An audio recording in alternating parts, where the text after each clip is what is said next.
Bueno, muchísimas gracias ante todo a los organizadores por haber invitado a tomar parte de este evento a la salud pública, que es una especialidad no solo de ámbito hospitalario, sino sobre todo de ámbito extrahospitalario. Y felicitar por los 100 años de ejercicio de la formación de especialidades, que la verdad es un gran logro. A ver si logro... bueno, sí. Yo quería empezar por qué es salud pública, porque la salud pública es una especialidad que se conforma con el uso de múltiples ciencias. Es multisectorial, es multifactorial, usa los conocimientos procedentes de distintas disciplinas y tiene una actuación en el ámbito social y no en el ámbito personal, como es la medicina clínica. Hay dos definiciones que he traído. Una es el arte y la ciencia de prevenir la enfermedad, prolongar la vida y promover la salud a través de los esfuerzos organizados de la sociedad, que fue la definición que se adoptó en el año 88 por parte de la OMS. Y quiero resaltar que, además de prevenir la enfermedad, es un arte, al igual que otras especialidades. También tienen una parte de arte, de saber en el ejercicio, en la experiencia del desarrollo de esa especialidad. Nosotros también. También he recogido el concepto de salud pública incluido en la Ley General de Salud Pública que se aprobó en España en 2011 y que todavía está sin desarrollar, que es el conjunto de actividades organizadas por las administraciones públicas con la participación de la sociedad para prevenir la enfermedad, así como para proteger, promover y recuperar la salud de las personas, tanto en el ámbito individual como en el colectivo y mediante acciones sanitarias, sectoriales y transversales. ¿En qué se diferencia la práctica clínica de la salud pública? Como decía, nosotros no intervenimos sobre individuos, sino sobre grupos, sobre colectivos. Nuestro énfasis no es restaurar la salud, como en la clínica, sino preservarla. No solemos incluir acciones dirigidas al ámbito del paciente, sino al de la colectividad, a sus circunstancias personales y sociales, a su entorno. Y la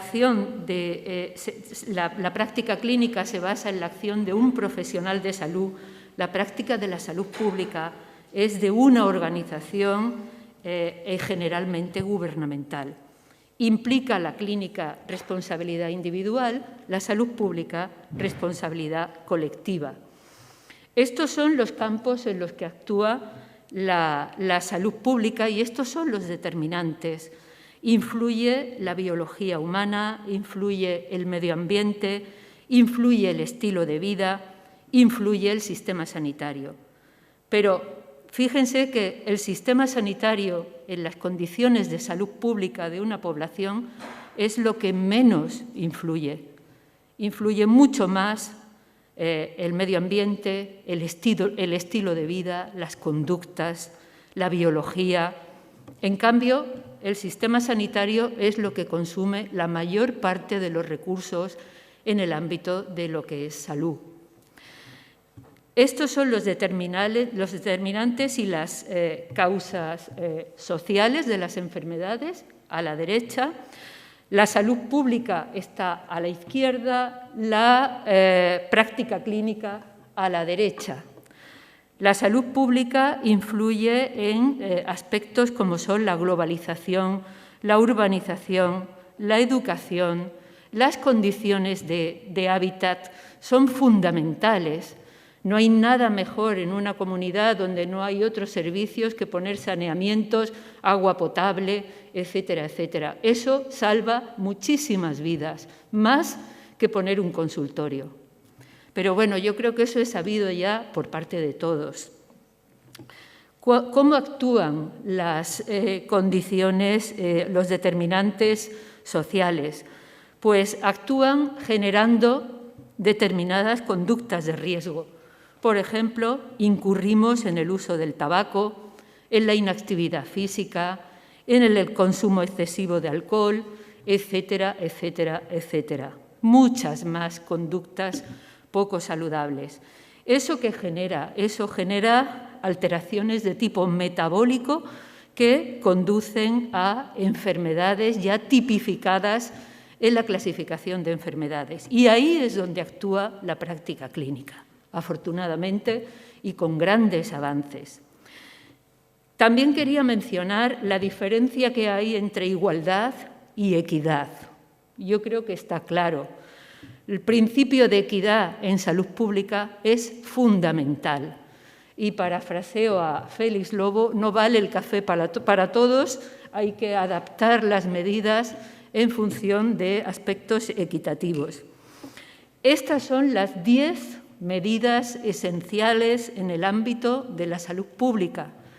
Y vamos a ver cómo hemos evolucionado en muchos aspectos en estas 10 medidas esenciales. Son la vigilancia de la salud pública y el bienestar, las medidas de alerta, emergencia y respuesta. Lo acabamos de vivir con la pandemia. Yo creo que en la mente de todos está cómo se ha respondido, a veces mejor, a veces peor, desde el ámbito de la salud pública. La promoción de la salud, incluido lo medioambiental, ocupacional, alimentario, la promoción de la salud, la prevención de las enfermedades, asegurar una buena gobernanza de salud y bienestar, asegurar la disponibilidad de expertos en salud pública suficientes, y aquí hay otro gravísimo problema, asegurar la sostenibilidad en las organizaciones de la salud pública y su financiación, y abogacía, comunicación, movilización social para la salud e investigación en salud pública.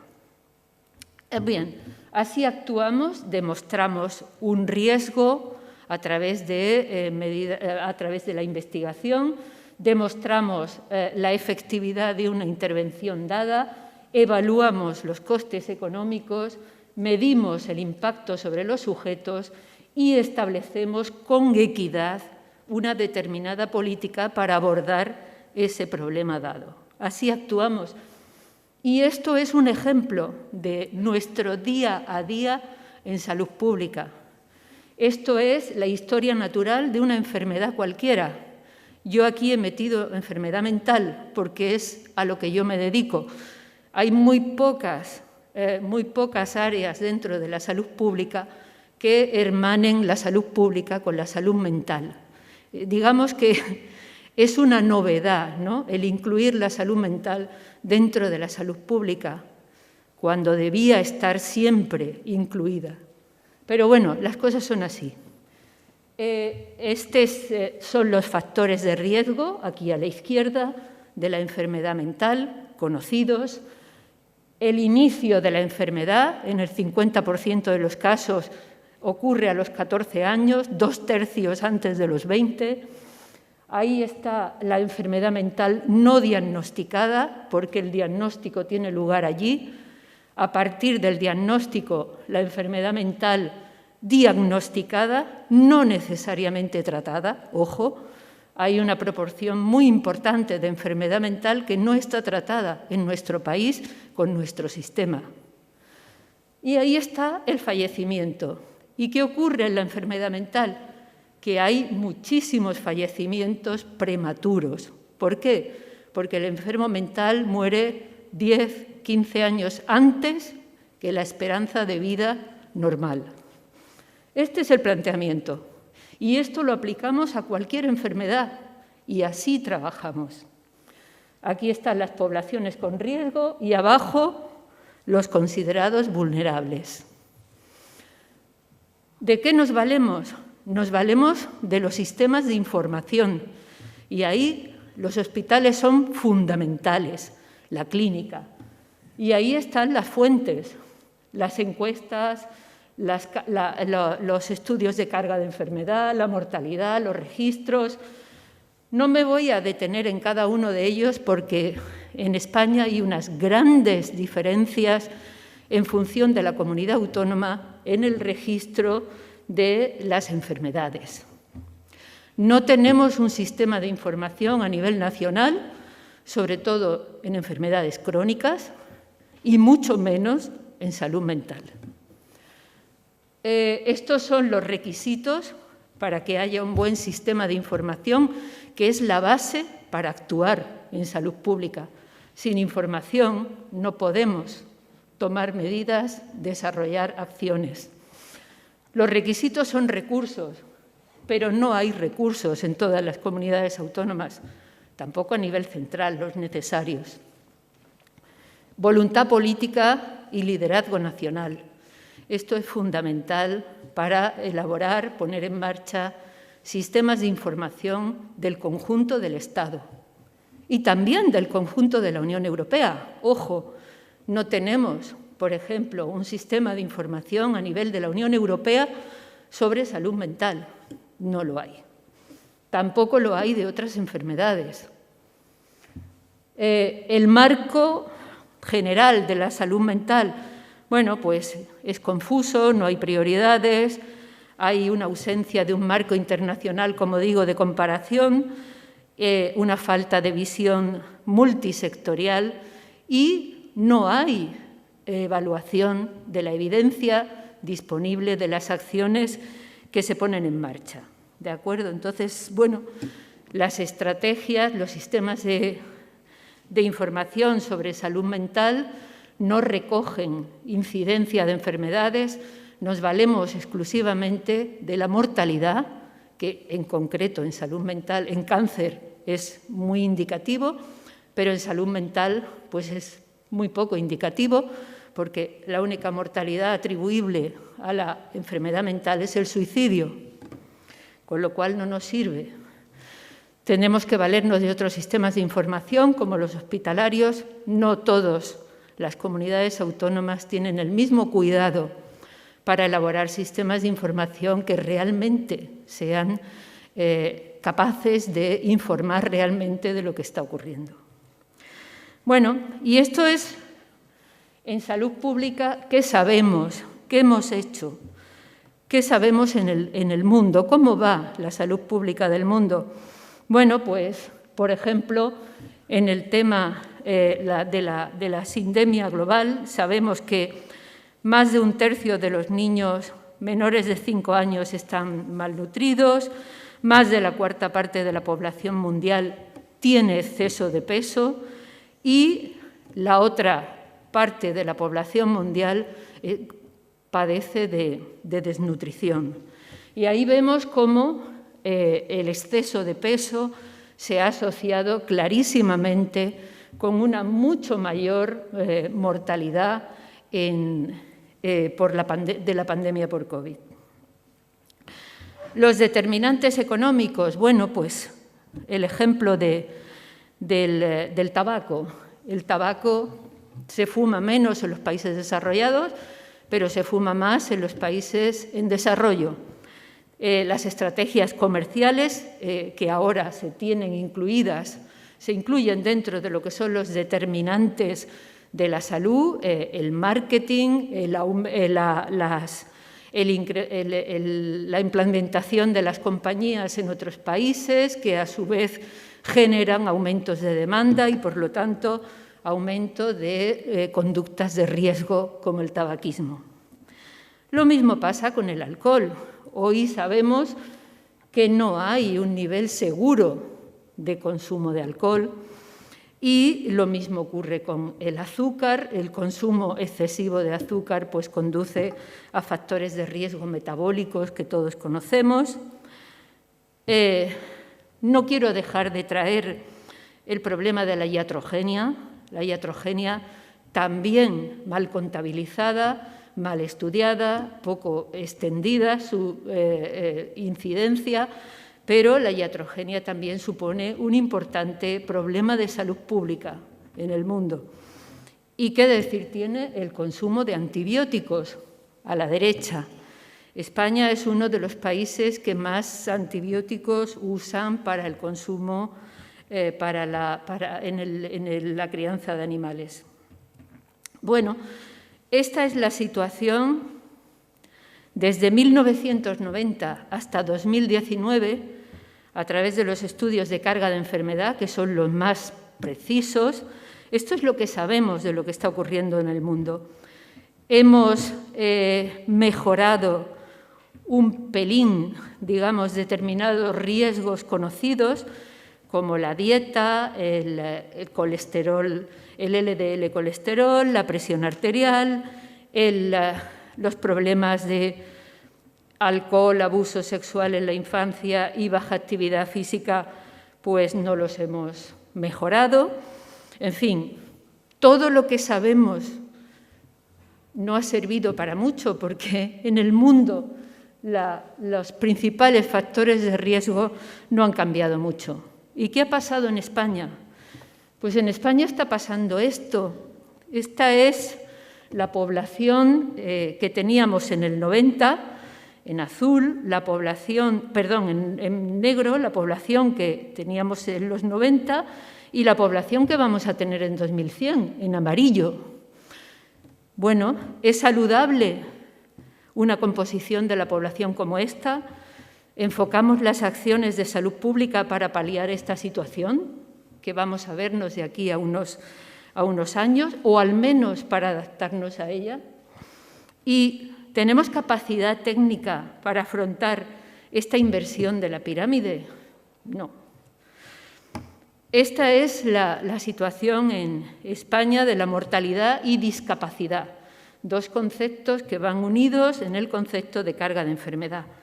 Como veis, bueno, la esperanza de vida ha aumentado un poco, pero los principales factores que ocasionan la mortalidad pues continúan igual. Ya veis que la enfermedad isquémica, el accidente vascular, la EPOC, la enfermedad pulmonar obstructiva crónica, el cáncer de pulmón, etcétera, etcétera, siguen liderando igualmente las principales causas de mortalidad. Y en lo que se refiere a muerte y discapacidad, pues han mejorado un poco la enfermedad isquémica, pero la diabetes, el cáncer de pulmón, la enfermedad pulmonar obstructiva crónica son riesgos que aumentan. Y los trastornos depresivos pues aumentan mucho, siendo España uno de los mayores consumidores de psicotropos en Europa. Bueno, ¿y qué factores de riesgo conducen a estas enfermedades y a estas muertes? Pues siguen siendo los mismos en 2009 y en 2019. El tabaco, el exceso de glucosa, la presión arterial y la obesidad, que bueno, baja un puesto, sube otro, pero seguimos igual, los riesgos dietéticos, en fin, no ha habido grandes cambios. Desde el ámbito de la salud pública nos preguntamos, bueno, ¿y qué estamos haciendo mal para conseguir estos resultados, sabiendo tanto como hoy día sabemos de los factores de riesgo? Bueno, David Sackett y Geoffrey Rose, que son grandes epidemiólogos, obtuvieron estas conclusiones. Dijeron que en salud pública solemos ser agresivos, presuntuosos y tremendamente autoritarios. Probablemente tengamos que cambiar la forma de comunicación social, pero hay algo que estamos haciendo mal. Llegamos a situaciones como esta, ¿no? Ya este señor que ya no fuma, ya no bebe, ya no tiene sexo, o ese otro señor que se queja, que, en fin, lamenta que él tiene que estar sedentario mientras los obreros tienen que trabajar y son mucho más saludables porque están ahí estupendamente haciendo ejercicio. O esta, que es peor, cuando hay contaminación, por favor, no respire. O aquella, que es lo que nos vamos a encontrar, una epidemia de Alzheimer y de aumento de la esperanza de vida. Esto es lo que se investiga en salud pública. Cada vez publicamos más, pero la financiación de investigación en el ámbito de salud pública no va en aumento. También es cierto, y tengo que hacer una pequeña crítica, y es que la mayor parte de los proyectos de investigación en el ámbito de la salud pública es sobre profundización de cosas que ya conocemos. Ya sabemos que el alcohol es malo, ya sabemos que el tabaco es malo, pero seguimos investigando. Pero investigamos poco sobre cómo cambiar conductas, que es lo más importante. ¿Qué hacer para que la gente cambie su conducta de forma más saludable?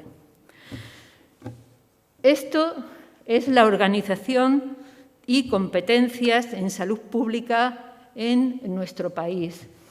Está completamente transferida la salud pública. El Ministerio de Sanidad solo tiene la coordinación. Nosotros, desde el Instituto de Salud Pública, que no depende de Sanidad, sino que depende del Ministerio de Ciencia, asesoramos, etcétera, pero no formamos parte de la estructura de Sanidad. Y, bueno, hay una parte de dice que la cartera de servicios en salud pública dice que las prestaciones de salud pública se ejercerán con un carácter de integralidad a partir de estructuras de salud pública y de la atención primaria. Bien, pues estos son los pilares de la salud pública. La cobertura universal está garantizada teóricamente, pero depende de recursos, etcétera, etcétera, que no son equiparables.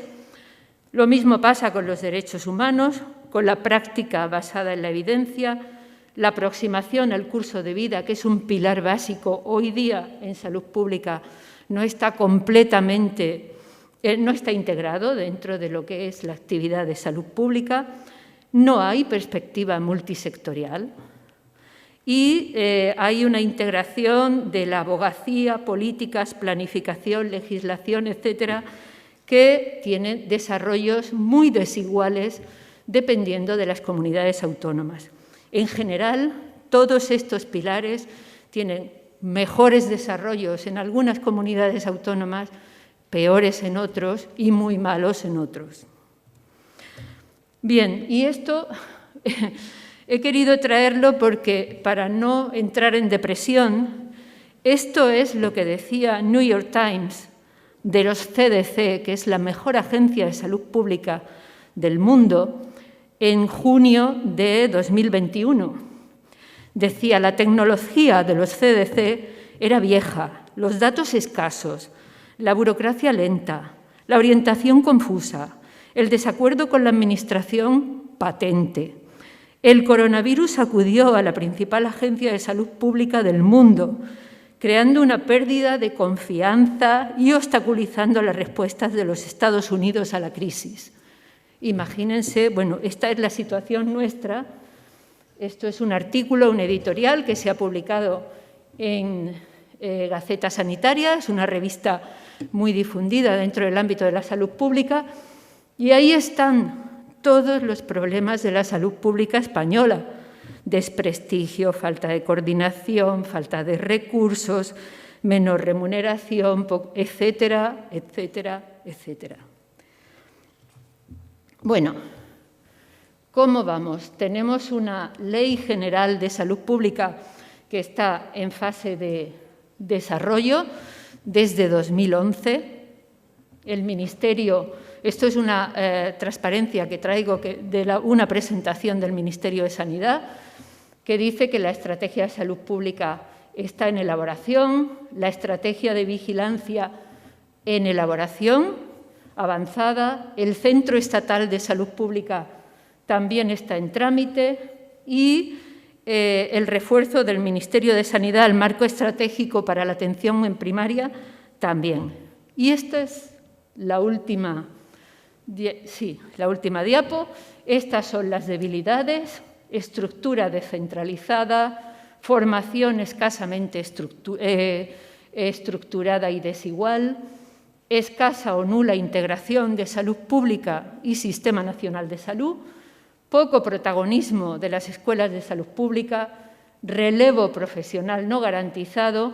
Eso sí, en Fortalezas tenemos muy buenos profesionales, pero estamos todos ya casi a punto de jubilarnos, con lo cual hay muy poca posibilidad de relevo, al menos en las grandes, y ocurre lo mismo en las comunidades autónomas.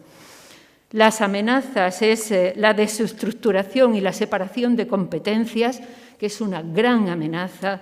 No se puede separar vigilancia de educación, de prevención, de promoción. La fagocitación política de las estructuras de salud pública, esto es un grave problema. Y la preponderancia de la investigación y su pedigrí frente a la acción en salud pública, absolutamente necesaria.